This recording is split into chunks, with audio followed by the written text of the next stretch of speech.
Highlights of a key mid-table battle for Roe Green seconds as they take on Prestwich seconds in the Greater Manchester Cricket League Division 2. Both teams have won 4 and lost 5 so far in the season, Roe Green ahead by just 1 bonus point. The home side won the toss and elected to bowl first. We'll see if that was a good decision on a pitch that in recent weeks has performed more like candy and gall in its assistance for spinners, a far cry from a good old-fashioned northern green seamer. We assume they started with seam, but with the keeper up to stumps, who knows what Hodgkinson was throwing down. Williams at the other end was swinging from left to right faster than Jeremy Corbyn, but he was driven in his first over to the rope. Openers Smith and Taylor kicked on with some boundaries.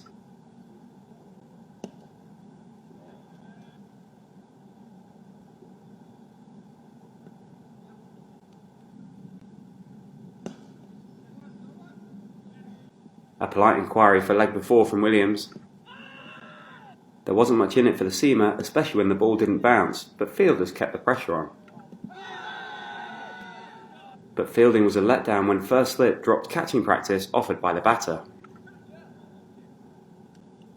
Again, Hodgkinson didn't pitch it, and this time the ball found the gap, and 2 balls later he overcorrected and his short ball was pirouetted on to send it to the rope. The seamers were getting tired as 5 wides were fired down, 57 for naught from 16. That brought Hughes into the attack with instant doubt coming from the batsman. Dermody at mid-wicket was in the game and accounted for Taylor, 62 for 1. Williams continued, but Doyle clipped him to the fence.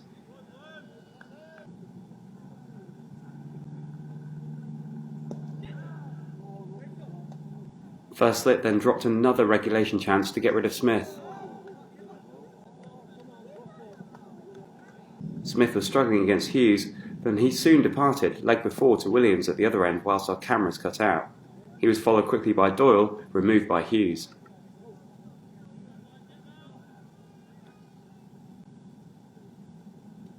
When we returned, Hughes had a new victim in his sights, Prescott, with close fielders on the hunt.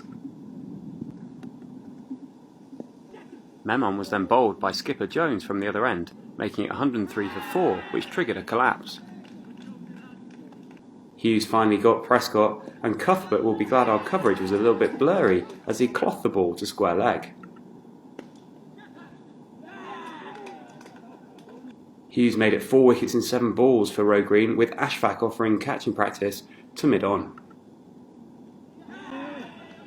And it was then 5 wickets in 25 balls when Jarvis was stumped off Jones.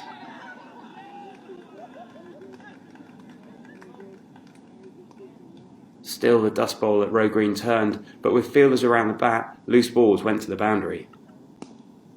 It wasn't much use having that many close fielders. They left it for each other with this ball. That would have given the impressive Hughes 6 wickets. He enters the top 10 bowlers in the league.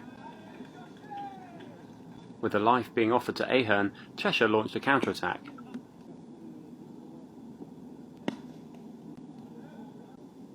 Ahern tried to give him the strike back, tripping over his bat at the non-striker's end, stumbling in.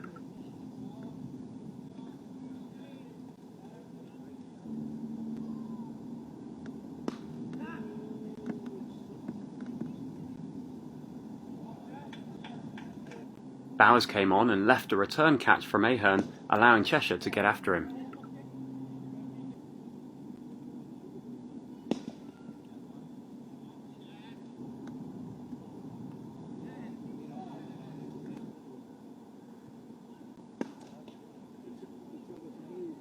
Just as Stokes had barbecued Rashid for strike, Ahern sacrificed himself for Cheshire.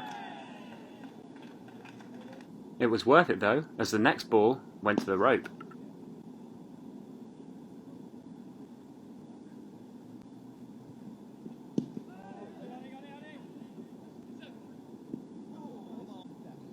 Bowers finally removed Lorenzini, bowling Prestwich out for 158 in the 49th over.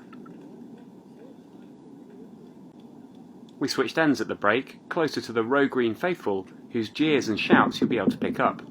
Ashfaq started poorly, conceding a boundary to each opener, once in his first over and once in his second over. His second over was to be his final over of the day. At the other end, Jarvis steamed in, but Hughes wasn't happy with just 5 wickets. He guided him through point for 4. Cheshire replaced Ashfaq to see if he could turn it like Hughes. The bustling and chuntering Jarvis built pressure up against Birch.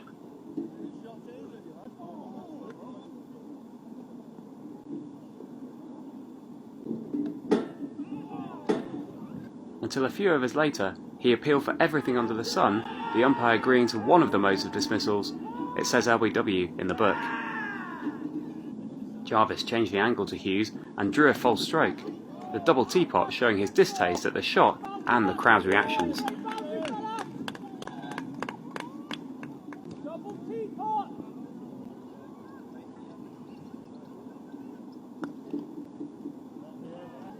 Back over the wicket and yet more edges, just past second slip for another 4.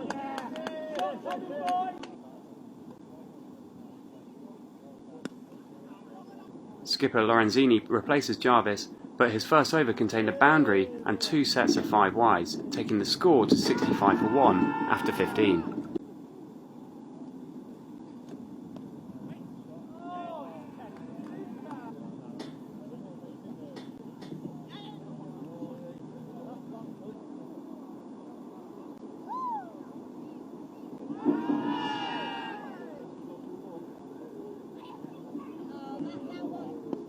Prestwich opted for spin at both ends, and there was definitely something in it as Hughes was beaten.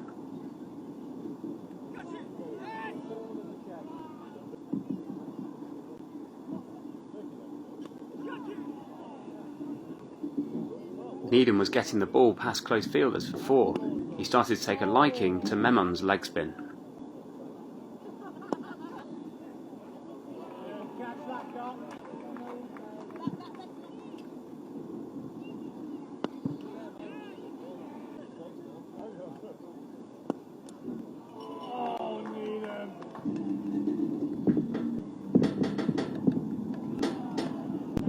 Hughes played 2 pretty much identical shots to hit Cheshire off his length, but was then bowled by a loopy delivery from Prescott.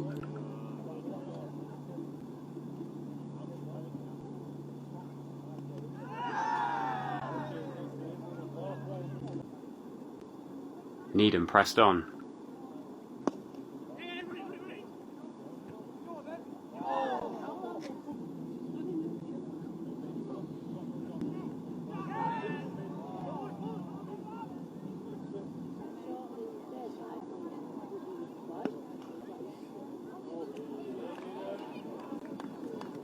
At the non-striker's end, Farr started practicing the sweep.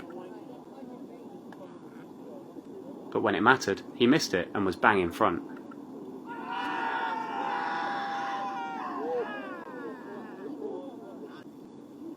Bowers had an interesting tactic against a leggy. When he stayed still, he could swat it over Cow. Despite that, he persisted, dabbing the first for another 2, and then hit another straight at Ashfaq behind square and was out, with 14 still needed from 7 overs.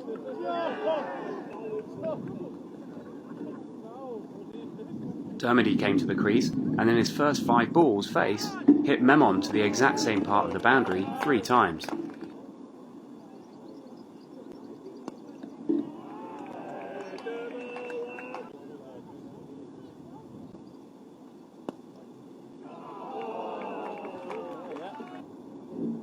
With 2 needed, Needham passed 50.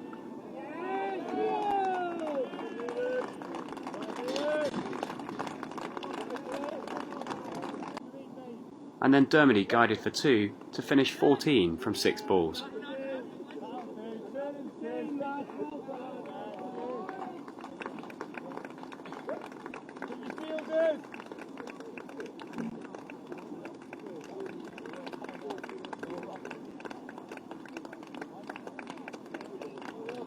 With this win, Roe Green extend the gap between them and Prestwich to 6 points, and are now level on points with Micklehurst's first team, who lie in 5th. They're 1 point behind Littleborough Lakeside, who currently hold 4th. But next week holds an away trip to Winton, they're 3rd in the league.